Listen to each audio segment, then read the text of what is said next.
Brought you by UTL solar 78,000కు subsidy పొందండి. సబ్సిడీతో UTL on grid solar system ను ఇన్స్టాల్ చేసుకోండి. వైసీపీ తరపున తరచూ మీడియా ముందుకొచ్చి సందడి చేసిన మాజీ మంత్రి పేర్ని నాని ఇప్పుడేమయ్యారు? పవర్ఫుల్ పంచులేస్తూ శత్రు పార్టీల మీద విరుచుకుపడిన ఆ స్వరం సడన్ గా ఎందుకు సైలెంట్ అయిపోయింది? పేర్ని నాని మాత్రమే కాదు, ఆయన కుటుంబం మొత్తం కనిపించట్లేదు అని సోషల్ మీడియాలో దండోరా వేస్తున్నారు నెటిజన్లు. అజ్ఞాతంలో పేర్ని నాని, కానీ ఇంకా ఎన్నాళ్ళు ఆయన కుటుంబం చేస్తున్న న్యాయ పోరాటం ఎందాకా వచ్చింది? కూటమి ప్రభుత్వం ఏమంటోంది? ప్రతిరోజు మీడియా ముందుండి ప్రతిరోజు నీతి వాక్యాలు చెప్పే మాజీ మంత్రి పేర్ని నాని అడ్రస్ లేడు. మరి ఊరోజులు పెట్టి పారిపోయాడు ఆయన.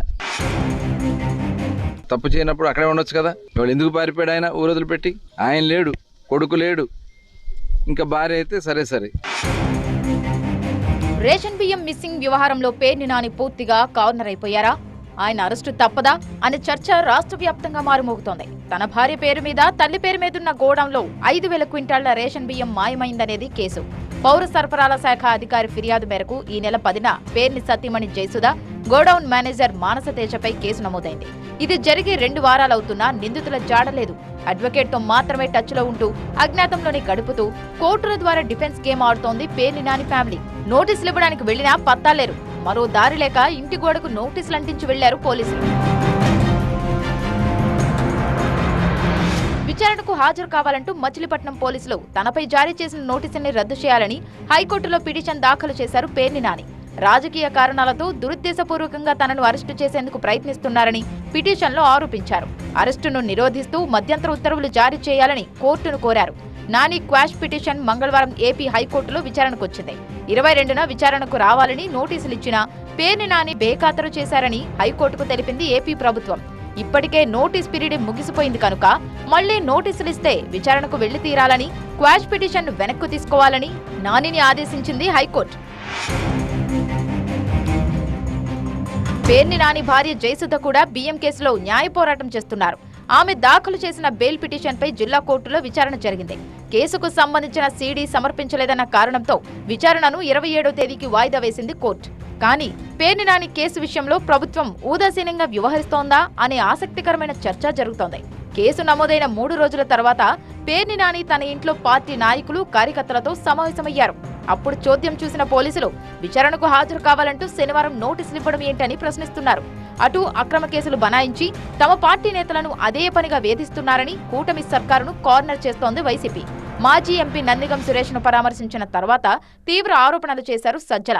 నందిగం సురేష్ గారు అక్రమ కేసుల్లో అరెస్ట్ అయ్యి రేపు జనవరి 6-7 దాదాపు 4 నెలలు అవుతుంది.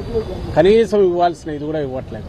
దాని మీద మేము ఎక్కువ అడిగితే మరింత కక్ష సాధింపుతో పోతుంది. హెరాస్మెంట్ అంటే ఎట్లుంటుంది, ఇదిగో ఇట్లా ఉండాలి అని కూడా మాకు నేర్పిస్తాను.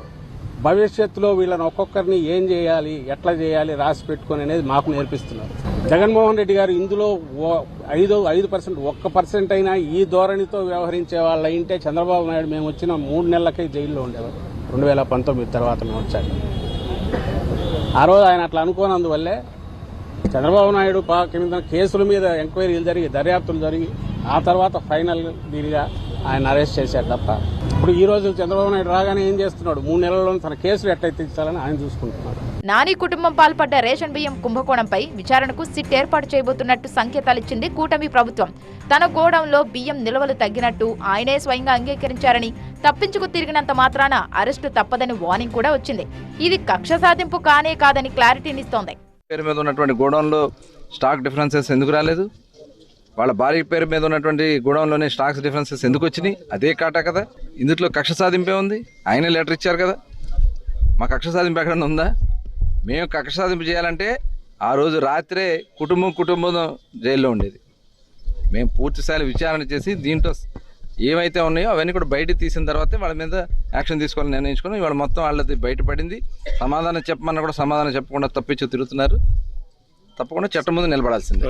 ఇదిలా ఉంటే ఏపీలో రేషన్ బియ్యం గల్లంతైన ఉదంతాలు మరికొన్ని బయటకొస్తున్నాయి.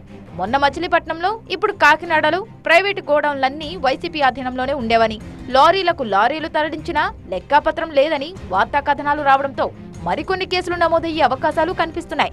ప్రస్తుతానికైతే పేర్ని నాని కుటుంబం ఎప్పటిలోగా అజ్ఞాతం వీడుతారన్నదే suspense. Brought you by UTL solar 78,000కు సబ్సిడీ పొందండి. సబ్సిడీతో UTL on grid solar system ను ఇన్స్టాల్ చేసుకోండి.